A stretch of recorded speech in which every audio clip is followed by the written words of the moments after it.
दोस्तों, आने वाली 27 तारीख को पुत्रदा एकादशी है। एकादशी के ये व्रत सभी व्रतों में सबसे महत्वपूर्ण स्थान रखते हैं।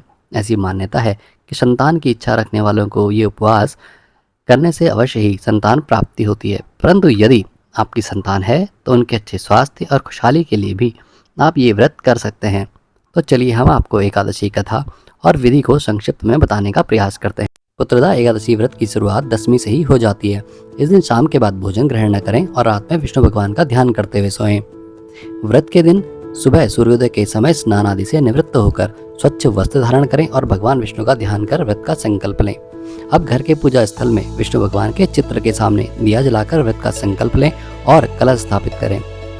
धूप दीप आदि से भगवान विष्णु की पूजा करें, आरती करें। सामर्थ्य के अनुसार फल फूल, पंचामृत, तुलसी, नारियल, पान, सुपारी, लौंग समस्त पूजन सामग्री भगवान को पहले अर्पित करें और उसके बाद उसका प्रसाद बांटें। पुत्रदा एकादशी की व्रत कथा इस प्रकार है।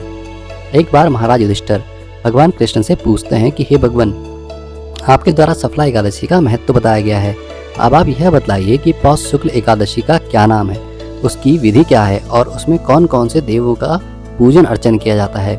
इस सवाल के उत्तर में भगवान श्री कृष्ण बोलते हैं कि हे राजन, इस एकादशी का नाम पुत्रदा एकादशी है, जिसमें नारायण भगवान का पूजन किया जाता है। व्रत का उद्देश्य संतान की मनोकामना प्राप्ति है। पुत्रदा एकादशी के व्रत के समान दूसरा कोई व्रत नहीं। व्रत को करने वाली महिलाओं को तपस्वी, विद्वान और बुद्धिमान पुत्र धन की प्राप्ति होती है। इसकी एक कथा मैं सुनाता हूँ, तुम ध्यान पूर्वक सुनो। एक बार महिष्मति नाम का एक राज्य था, जिसका राजा महाजित था। राजा महाजित के पास अपार धन वैभव था, लेकिन उस राजा की कोई संतान नहीं थी और संतानहीन होने के कारण राजा सदा चिंतित रहता था। राजा ने संतान प्राप्ति के लिए बहुत से उपाय किए, किंतु फिर भी उसकी कोई संतान नहीं हुई। धीरे धीरे राजा अपनी वृद्धावस्था की ओर बढ़ रहा था। राजा अपनी समस्त प्रजा का भी बहुत अच्छे से ध्यान रखता था, इसलिए इतना पुरुषार्थ करने के बाद भी राजा संतानहीन क्यों है, इस बात को लेकर हमेशा दुखी रहता था। एक दिन राजा सभा में बैठकर अपनी प्रजा से बोला कि मैंने इस जन्म में कोई पाप नहीं किया है और सदैव धर्म का पालन किया है, फिर भी मेरी कोई संतान नहीं हो रही। कृपा कर आप सब कुछ विचार कर मुझे उपाय बताइए। प्रजा इस बात को सुनकर आपस में विचार करने के पश्चात एक सघन वन में तपस्या कर रहे लोमस ऋषि के आश्रम में पहुंचे। उन्हें देखकर सभी प्रसन्न हुए और यथा योग्य नमस्कार किया। उन सभी को देखकर मुनीश्वर बोले कि तुम सब किस लिए आए हो, इसका कारण कहो, मैं आप सबका हित करूंगा। वे सभी लोग बोले कि हे ऋषिवर, हम अपने राजा महाजित की समस्या के निवारण हेतु आपके पास आए हैं। राजा को कोई संतान नहीं है और इस कारण राजा बहुत चिंतित है। हम उनकी प्रजा हैं और उनको दुखी देखकर हमें भी बहुत दुख होता है। हे द्विजोत्तम, उनके भाग्य से ही हमें आपका दर्शन हुआ है। हे मुने, ऐसा उपदेश दीजिए जिससे राजा के पुत्र हो सके। मुनि ने ध्यान कर राजा के पूर्व जन्म का पता लगाकर उनसे कहा कि पहले जन्म में राजा निर्धन और क्रूर कर्म करने वाला एक वैश्य था और एक गांव से दूसरे गांव में जाकर व्यापार करता था।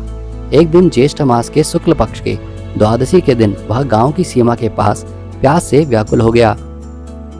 वहां एक सुंदर जलाशय को देखकर जल पीने का विचार किया, लेकिन वहां हाल ही में ब्याही गई गाय भी जब अपने बछड़े के साथ उस जलाशय में पानी पीने आई तो उस वैश्य ने उसे वहां से हटाकर जल पिया।